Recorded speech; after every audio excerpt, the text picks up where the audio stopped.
Good morning friends, কেমন আছো সবাই? আশা করবো সবাই ভালো আছো। তো অনেক দিন পরে গঙ্গা স্নানে আসলাম। গঙ্গার পাড়ে এসে দেখে এই ঘাটটি নতুন তৈরি করেছে। দেখো, খুব সুন্দর একটি ঘাট, আর নতুন একটা নৌকাও তৈরি করছে, দেখছো? তো এখানে এসে খুব ভালো লাগলো। এটা হচ্ছে স্নানের জায়গা। শুভ সকাল। সকাল সকাল চলে এসেছি গঙ্গা স্নানের জন্য। আজকে শ্রাবণ মাসের প্রথম সোমবার। তো আজকের দিনে গঙ্গা স্নান সবাইকেই করা দরকার। তারপরে বাবার মাথায় জল ঢালা দরকার, তাই না? যারা ভোলে বাবার ভক্ত সবাইকে বলবো অবশ্যই আজকের দিনে গঙ্গা স্নান করে তারপরে বাবার মাথায় সবাই জল ঢালবে। এই তো এইখানে জল ছিলই না, পুরো জল ভরে গেছে। দেখো, ওপার দেখাই যাচ্ছে, হয়তো নৌকা চাল গেল, অনেক জল বেড়ে গেছে, অনেক জল। এদিকে এই ঘাট পাড় এটা নতুন করেছে, আগে ছিল না। প্রথম তো এই অবধি জল ছিলই না, ওই একদম নিচে ছিল জল।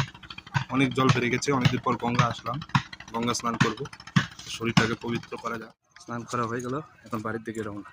আমি আর আমার মা এসেছিলাম। আজকের দিনে সবাইকে গঙ্গা স্নান করা উচিত। শ্রাবণ মাসের প্রথম সোমবার। জয় বাবু ভোলেনাথ। গঙ্গা স্নান সেরে ফটাফট বাড়ি চলে আসলাম আমি আর মা।